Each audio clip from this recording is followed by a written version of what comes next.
অবশেষে বহুল কাঙ্ক্ষিত যুদ্ধবিরতিতে সম্মত হয়েছে হামাস ও ইসরায়েল। ঐতিহাসিক এই যুদ্ধবিরতি চুক্তিতে স্বস্তির নিঃশ্বাস ফেলেছে যুক্তরাষ্ট্রসহ বিশ্বের বহু দেশ। চুক্তিকে স্বাগত জানিয়েছেন তারা। যুদ্ধবিরতিতে মধ্যস্থতাকারী দেশগুলোর অন্যতম ছিল কাতার, যুক্তরাষ্ট্র ও মিশর। 15 মাস ধরে চলা গাজা যুদ্ধের উত্তাপ ছড়িয়েছে গোটা মধ্যপ্রাচ্যে। যুদ্ধের শুরু থেকেই বেসামরিকদের লক্ষ্যবস্তু করেছে ইসরায়েল। তাদের বিরুদ্ধে গোটা বিশ্বজুড়ে প্রতিবাদের ঝড় উঠলেও তারা তাদের হত্যাযজ্ঞ থেকে পিছপা হয়নি। 2023 সাল থেকেই একটি কার্যকরী যুদ্ধবিরতির চুক্তি নিয়ে গভীর আলোচনা পর্যালোচনায় সরাসরি যুক্ত ছিল উল্লেখিত ওই 3 দেশ। তারা ওই চুক্তিটিকে স্বাগত জানিয়েছে। প্রাথমিকভাবে 6 সপ্তাহের যুদ্ধবিরতি শুরু হবে। এর মধ্যে ধীরে ধীরে গাজা থেকে সৈন্য প্রত্যাহার করে নেবে ইসরায়েল। এছাড়া হামাসের হাতে থাকা জিম্মি এবং ইসরায়েলি কারাগারে বন্দীদের মুক্ত করবে উভয় পক্ষ। কাতারের রাজধানী দোহায় এক সংবাদ সম্মেলনে কাতারের প্রধানমন্ত্রী শেখ মোহাম্মদ বিন আব্দুর রহমান আল থানি বলেছেন, আগামী রোববার থেকে কার্যকর হবে যুদ্ধবিরতি। তিনি বলেন, মধ্যস্থতাকারী দেশগুলো হামাস ও ইসরায়েলের সঙ্গে এ বিষয়ে সরাসরি কাজ করছেন। এই খবর দিয়ে বার্তা সংস্থা এএফপি বলছে, ঐতিহাসিক এ ঘটনার প্রতিক্রিয়ায় মার্কিন প্রেসিডেন্ট জো বাইডেন বলেছেন, আমি যুদ্ধবিরতি ঘোষণা করতে পারি কেননা ইসরায়েল ও হামাসের মধ্যে জিম্মি বিনিময় চুক্তি স্বাক্ষরিত হয়েছে, যার মাধ্যমে গাজায় যুদ্ধ বন্ধ হবে। এই চুক্তির মাধ্যমে ফিলিস্তিনি বেসামরিক নাগরিকদের জন্য মানবিক সহায়তা বৃদ্ধি করা হবে এবং 15 মাসের বেশি সময় ধরে যে সকল জিম্মি আটক রয়েছে তারা তাদের পরিবারের সঙ্গে মিলিত হতে পারবে বলেও জানিয়েছেন বাইডেন। প্রথম পর্যায়ে 6 সপ্তাহের একটি যুদ্ধবিরতি কার্যকর থাকবে। এ সময় হামাস 33 জন জিম্মিকে মুক্তি দেবে। প্রতিজন ইসরায়েলি জিম্মিকে মুক্তি দেওয়ার বিনিময়ে ইসরায়েল বেশ কয়েকজন ফিলিস্তিনি বন্দীকে মুক্তি দেবে। এই চুক্তিকে স্বাগত জানিয়ে সন্তোষ প্রকাশ করেছেন নবনির্বাচিত মার্কিন প্রেসিডেন্ট ডোনাল্ড ট্রাম্প।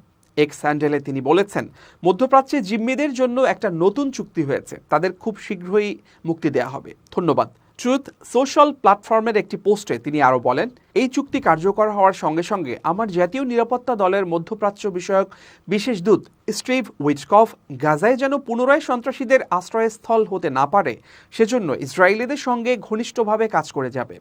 এক বিবৃতিতে ব্রিটেনের প্রধানমন্ত্রী স্যার কিয়ের স্টারমার বলেছেন, কয়েক মাসের ভয়াবহ রক্তপাত এবং অসংখ্য প্রাণহানির পর এটি সেই দীর্ঘস্থায়ী সংবাদ যার জন্য ইসরায়েলি এবং ফিলিস্তিনি জনগণ মরিয়া হয়ে অপেক্ষা করছেন। তিনি আরও বলেন, যেসব নিরীহ ফিলিস্তিনিদের ঘরবাড়ি রাতারাতি যুদ্ধক্ষেত্রে পরিণত হয়েছে এবং যারা প্রাণ হারিয়েছেন তাদের জন্য এই যুদ্ধবিরতি মানবিক সহায়তার বিশাল সুযোগ সৃষ্টি করবে। এই মুহূর্তে গাজার দুর্দশা নিরসনে যুদ্ধবিরতির পদক্ষেপকে স্বাগত জানিয়েছেন স্টারমার। হামাস ইসরায়েল যুদ্ধবিরতির চুক্তিকে স্বাগত জানিয়েছে জাতিসংঘের মহাসচিব অ্যান্তোনিও গুতেরেস। তিনি বলেছেন, এই চুক্তি বাস্তবায়নে সমর্থন জানায় জাতিসংঘ। অগণিত ফিলিস্তিনিদের জন্য টেকসই মানবিক সরবরাহ বৃদ্ধি করার আহ্বানও জানিয়েছেন তিনি। তুরস্কের রাজধানী আঙ্কারায় সাংবাদিকদের সঙ্গে আলাপকালে দেশটির পররাষ্ট্রমন্ত্রী হাকান ফিদান বলেন, যুদ্ধবিরতির চুক্তি আঞ্চলিক স্থিতিশীলতার জন্য একটি গুরুত্বপূর্ণ পদক্ষেপ। তিনি আরও বলেন, ইসরায়েল ফিলিস্তিন সংঘাত নিরসনে দ্বিরাষ্ট্র সমাধানের জন্য প্রচেষ্টা অব্যাহত রাখবে তুরস্ক। এক্সের একটি পোস্টে মিশরের প্রেসিডেন্ট আবদেল ফাত্তাহ আল সিসিও গাজার যুদ্ধবিরতি চুক্তিকে স্বাগত জানিয়েছেন এবং গাজায় দ্রুত মানবিক সহায়তা পৌঁছে দেওয়ার উপর গুরুত্ব দিতে তাগিদ দিয়েছেন তিনি।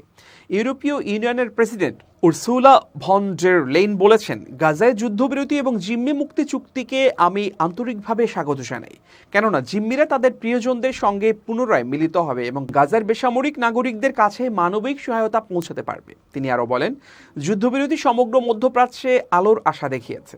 সেখানের মানুষ দীর্ঘদিন ধরে অপরিসীম দুর্ভোগ সহ্য করে আসছে। উভয় পক্ষকেই যথাযথভাবে এই চুক্তি বাস্তবায়নের আহ্বান জানিয়েছেন তিনি, কেননা তাদের কূটনৈতিক আলাপ আলোচনায় একটি সমাধানের পথ স্থির করবে। বেলজিয়ামের প্রধানমন্ত্রী আলেকজান্ডার ডি ক্রুর বলেছেন, বেশ কয়েক মাস ধরে চলা সংঘাতের পর জিম্মিরা তাদের পরিবারের কাছে ফেরত যেতে পারবে।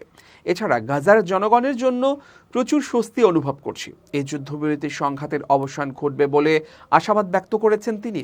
জার্মান পররাষ্ট্রমন্ত্রী আনালেনা বেয়ারবক বলেছেন, আশা করা যায় যে কয়েক ঘন্টার মধ্যে জিম্মিদের মুক্তি দেওয়া হবে এবং গাজায় হত্যাযজ্ঞ বন্ধ হবে।